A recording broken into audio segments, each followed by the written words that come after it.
Okay, so this is just incredible to me. If this is actually true, this means big things. Radeon, like anti-lag, like I've used it and it makes a big difference. Like even with like the RX 580, I'm probably gonna upgrade to like one of these 6,000 cards. Like at some point, I don't know, man. Nvidia, although they're like lowering their price points in order to compete with like the consoles and AMD, because like AMD is taking the entire market pretty much. Like in terms of their CPUs, like the price to performance is just so much better, and their top of the line CPUs are better than the 10900K. The Threadripper is ridiculous in terms of like the like a workstation sort of environment. Their graphics cards are now competing like head to head against Nvidia. Like it is not looking good for them like at all. And I'm pretty sure the price points for AMD once again are a little bit lower than Nvidia, which is always giving them an edge. Yes, um there is the RTX stuff with Nvidia, but I don't feel like that necessarily matters because like a lot of the time people just want good performance. And I know with a lot of gamers, like I don't know, like Fortnite for example, they're saying here like, oh well, we're gonna give you less input lag. Like that alone will make the game significantly better for a lot of people. And I said this last generation, and I don't know how I predicted it, but I was like, you know what? They're probably going to do something with their new CPUs and GPUs at some point, whether it's going to be some update or whatever it is, where if you pair AMD CPUs with an AMD GPU, you get better performance, right? And now that it's possible, you get like more frame rates, apparently less like latency and all these different things. I'm pretty sure you have to have like a motherboard like a B550 or something like that. Either way, like this makes a big difference in a lot of games if they're reducing input lag, if they're competing like like they're literally competing in terms of frame rates. Like look at this. Yeah, against the 3090, although they're not winning in every single game, there's some games where they're just they're pulling ahead by quite a bit. Like it's pretty even. It's ultimately a game dependent sort of thing, to the point where I feel like you can just say they pretty much perform the same. Forza, I don't know how in the world this game runs so much better, but like it's it's not looking great for Nvidia. Um, like here's the thing with the AMD CPUs and the AMD GPUs, because they have this rage mode thing. Um, I don't know if this is saying rage mode is enabled. That rage mode thing, that is looking crazy to me.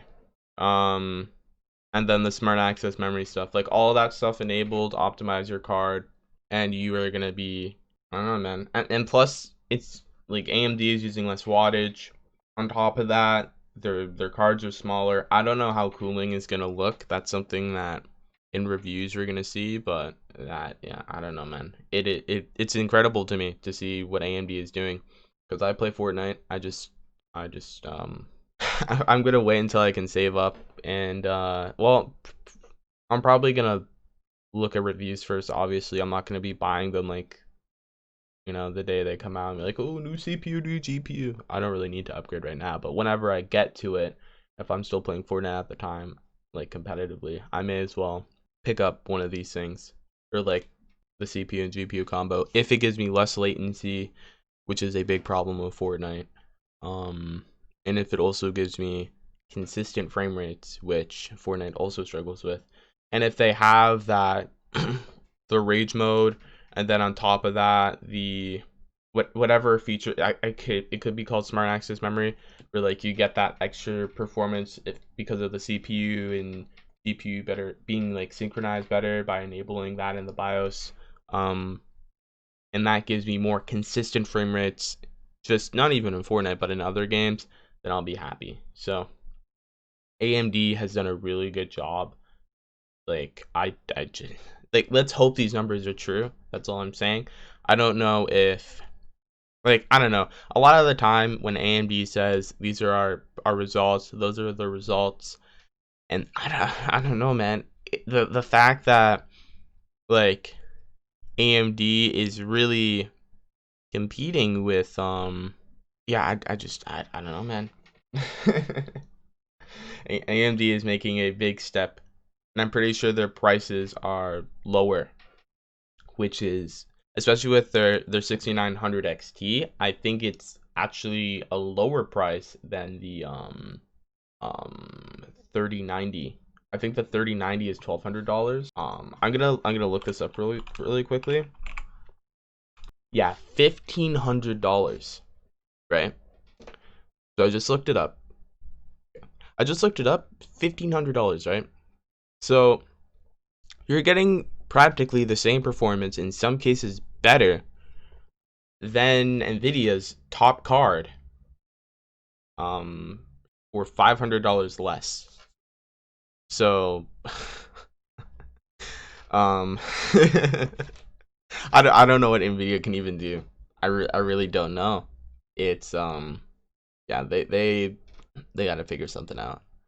Intel and Nvidia look like they're kind of like backed into the corner at this point, because AMD is using less watts than they are now, and that's something that was a problem with graphics cards, like especially that they like AMD always had.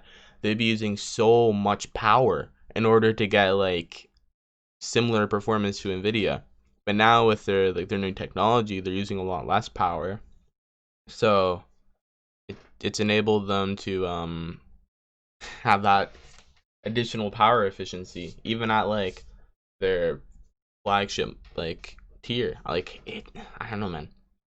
Either way, I've been rambling enough. I think AMD is doing good things here, and moving forward, I'm excited for next year to see what 11th gen for Intel has. Hopefully, they actually can compete.